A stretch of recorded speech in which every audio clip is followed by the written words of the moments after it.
নমস্কার, আমি মোকাম্মেল হক। আজ আমরা চলে এসেছি উত্তর 24 পরগনার বসিরহাট সাংগঠনিক জেলার হাড়োয়া বিধানসভার অন্তর্গত বারাসাত ব্লক 2 এর তেঘরিয়া গ্রামে।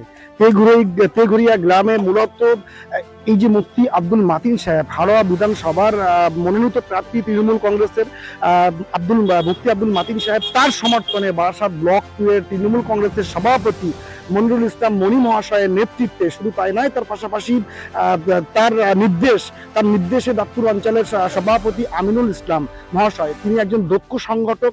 এটা ইতিপূর্বে আমরা জানি, তার দক্ষ সংগঠকের অনেক পরিচয় আমরা পেয়েছি। তার যে নেতৃত্বে মূলত তেঘরিয়া 8 নম্বর বুথে আজকে যে প্রচার কর্মসূচি, সেই প্রচার কর্মসূচিতে এটুকু লক্ষ্য করা যায় যে দাঁতপুর অঞ্চলের সমস্ত নেতৃত্বের ব্যবস্থাপনায় সেখানে এই যে প্রচার কর্মসূচি অনুষ্ঠিত হয়। শুধু তাই নয়, এখানে এটাও লক্ষ্য করা যায় যে এখানকার যে সাধারণ ঘরের মা বোনেরা, তারা যে লক্ষ্মীর ভান্ডার থেকে শুরু করে বিভিন্ন উন্নয়নমূলক তারা প্রকল্প পেয়েছেন মমতা বন্দ্যোপাধ্যায়ের থেকে। সেই মমতা বন্দ্যোপাধ্যায়কে চতুর্থবারের মতো মুখ্যমন্ত্রী করার জন্য তাদের উচ্চে পড়া ভিড় লক্ষ্য করা যায়। শুধু তাই নয়, তার পাশাপাশি তেঘরিয়া থেকে বারাসাত ব্লক 2 এর তৃণমূল কংগ্রেসের সহকারী সভানেত্রী হালিমা খাতুন, তিনি কি বলেছেন সরাসরি আপনাদেরকে দেখাবো উজালা বাংলা নিউজের পর্দায়। আসুন। বদলা নয়, বদল চাই। বদলা নেব না আমি কাউকে, বদল করে দেখিয়ে দেব। মানুষের মধ্যে থেকে, মানুষের পাশে থেকে, মানুষের হয়ে কাজ করব।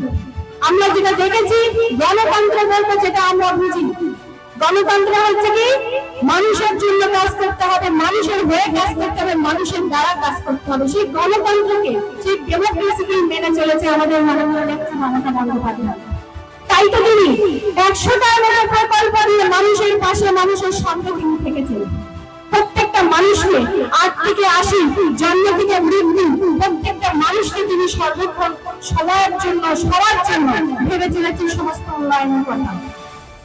তাই আজকে বলবো আপনাদেরকে, আমরা মুসলিম সম্প্রদায়ের মানুষ, 2 মিনিট চোখটা বন্ধ করে ভেবে দেখুন তো, যদি বিজেপি দল ক্ষমতায় আসে পশ্চিমবঙ্গে, আমরা হিন্দু মুসলিম যারা একসঙ্গে বসবাস করি এই পশ্চিমবঙ্গের মাটিতে, যারা মসজিদে নামাজ পড়ি, যারা মন্দিরেতে যাই, তারা কি আর আমরা সেখানে একসঙ্গে থাকতে পারবো? এটাই আমার আপনাদের কাছে অনুরোধ, একবার চোখ বন্ধ করে ভেবে দেখুন। তাই বলবো, একটা কথা শুনে রাখুন, সালটা ছিল 1992 সাল, যখন আমরা দেখেছি আরএসএস বিজেপির দালাল সেই লাল কৃষ্ণ আদবানির নেতৃত্বে বিজেপি যখন আমাদের মসজিদকে ভেঙে দিয়েছিল, বাবরি মসজিদ, সেই বাবরি মসজিদকে ভেঙে তারা ধর্মের নামে রাজনীতি করে 2014 সালে ক্ষমতায় এসেছিল এই যে ভারতীয় জনতা পার্টি, বিজেপি পার্টি। 2014 সালে যখন ক্ষমতায় এসেছিল, সেই ক্ষমতায় তারা ধর্মের বিরোধী চেষ্টা করেছিল এবং এখনো সেই ধর্মের বিভাগটাই করে চলেছে। আর এই 2026 সালে তারা ক্ষমতায় আসার জন্য তাদের সঙ্গে গাঁটছড়া বেঁধেছেন কে জানেন? সেই 2019 সালে যিনি বিজেপির প্রার্থী ছিলেন, সেই হুমায়ুন, ডক্টর হুমায়ুন, সে এখন আবার মুসলিমদের জন্য তার ভোটটা কেড়ে নিচ্ছে। সে এখন বাবরি মসজিদ বানানোর চেষ্টা করছে মুসলমান ভাই বোনদেরকে মাথাটাকে ঘুরিয়ে নেওয়ার জন্য। তাই আপনাদের কাছে আমার একান্ত অনুরোধ, এই যে আমরা দেখছি এই বিজেপি আরএসএস এর দালাল এই হুমায়ুন কবির, তাকে একটা ভোটে আপনারা দেবেন না। আর তাদেরকে রক্ষণা দিচ্ছে, তাদেরকে সিকিউরিটি দিচ্ছে কে জানেন? এই বিজেপি সিকিউরিটি ফোর্স, বিজেপি যে সরকার, কেন্দ্রীয় সরকার তাদেরকে সিকিউরিটি দিচ্ছে।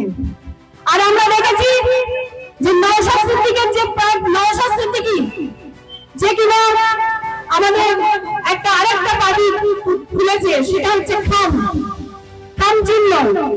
কি দল সেটা? আইএসএফ নামক দল। সেই আইএসএফ দলের যে আমাদের নওশাদ সিদ্দিকী, তাকে সিকিউরিটি দিচ্ছে কে জানেন? সেই কেন্দ্রীয় সরকার, বিজেপি সরকার। তাহলে একবার ভেবে দেখুন, যে ভোটটা আপনি আইএসএফ কে এবং যে হুমায়ুন, যে ইউপি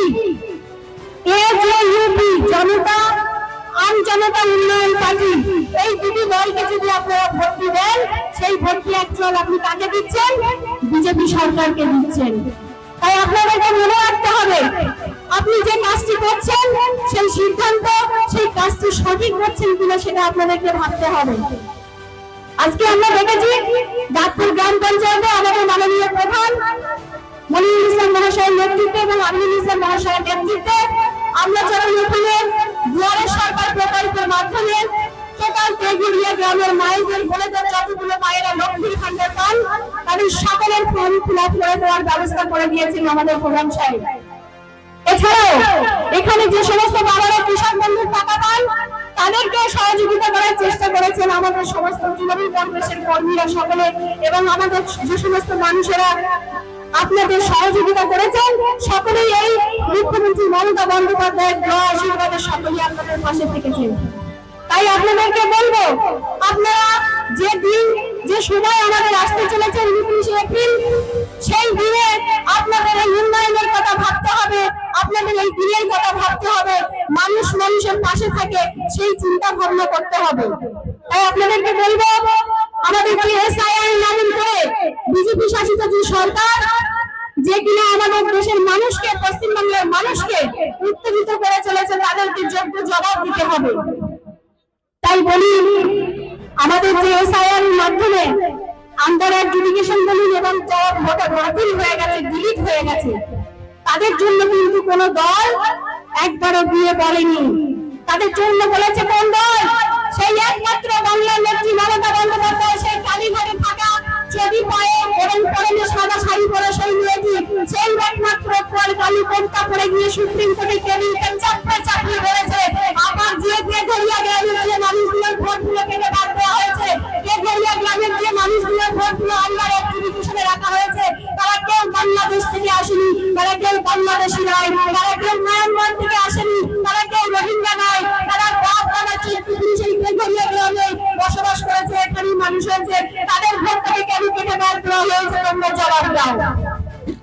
কে বলেছে? বাংলার নেত্রী মমতা বন্দ্যোপাধ্যায় বলেছেন, আর অন্য কোন দল কিন্তু আমাদের হয়ে কথা বলেনি। তাই আমি আমার তেঘরিয়া গ্রামের সুবিধাদের প্রত্যেকটা শিক্ষিত ভাই বোন এবং বড় এবং বাবাদের কাছে আমার একান্ত অনুরোধ, আমরা বারাসাত ব্লক নিয়ে যারা আমরা এখানে নেতৃত্ব দিই এবং এই আমাদের দাঁতপুর গ্রাম পঞ্চায়েতে আমাদের মাননীয় মনিরুল ইসলাম মহাশয় এবং আমাদের পঞ্চায়েত প্রেসিডেন্ট আমিনুল ইসলাম মহাশয় এবং তার সাথে এখানে যারা বসে আছে আপনাদের গ্রামের মেম্বার সকলেই যারা আমরা নেতৃত্ব দিই, আমাদের কোনো কথার দ্বারা কোনো কর্মের দ্বারা কোনো রকম ভাবে যদি আপনাদের মনে ব্যথা দুঃখ যন্ত্রণা যদি আপনারা পেয়ে থাকেন, আপনাদের কাছে বড় জোরে নিবেদন করবো, ছোট ভাই ছোট বাবা এবং মা এবং মেয়ে মনে করে আমাদের সমস্ত ভুল ভ্রান্তিগুলোকে ক্ষমা করে দিয়ে আপনারা আপনাদের সিদ্ধান্তগুলিকে সঠিক জায়গায় ভোটদান করুন। আগামী 29 এপ্রিল আপনাদের কাছে আমার একটাই অনুরোধ, আগামী 29 এপ্রিল আসছে দিন, তৃণমূল কংগ্রেসকে ভোট দিন, মাতির সাহেবকে জিতিয়ে দিন, বাংলার ঐতিহ্য, বাংলার স্বাধীনতা, বাংলার ভ্রাতৃত্বকে বজায় রাখার সুযোগ করে দিন। আগামী 29 এপ্রিল আসছে দিন, জোড়াফুল জিতিয়ে ভোট দিন, মাতির সাহেবকে জিতিয়ে দিন। আমার প্রত্যেকটা তেঘরিয়া মায়েদের লক্ষ্মীর ভান্ডার, মেয়েদের স্বাস্থ্য সাথী এবং যা সবুজ সাথী, ঐক্যশ্রী, কন্যাশ্রী, রূপশ্রী, এই সমস্ত প্রকল্প দিয়ে বাঁচিয়ে রাখার সুযোগ করে দিন। আগামী 29 এপ্রিল আসছে দিন, জোড়াফুল জিতিয়ে ভোট দিন, মাতির সাহেবকে জিতিয়ে দিন, আবার আমাদের গ্রামে 10 লক্ষ টাকার কাজ করার সুযোগ করে দিন। আগামী 29 এপ্রিল আসছে দিন, জোড়াফুল জিতিয়ে ভোট দিন, মাতির সাহেবকে জিতিয়ে দিন, মুখ্যমন্ত্রীকে চতুর্থবারের মতো বাংলায় মসনদে বসার সুযোগ করে দিন। আগামী 29 এপ্রিল আসছে দিন, জোড়াফুল জিতিয়ে ভোট দিন, মাতির সাহেবকে জিতিয়ে দিন, হিন্দু মুসলিম সকলে একসঙ্গে জাতিতে জাতিতে বেঁচে থাকা এবং সকল মানুষের ঐতিহ্য সম্প্রীতিকে বজায় রাখার সুযোগ করে দিন।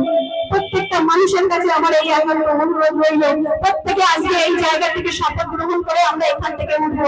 এই বলে আমি সকলকে শ্রদ্ধা, ভালোবাসা, সালাম, নমস্কার জানিয়ে আমি সকলের সুস্থতা কামনা করে আমি আমার ছোট্ট বক্তব্য এখানে শেষ করলাম।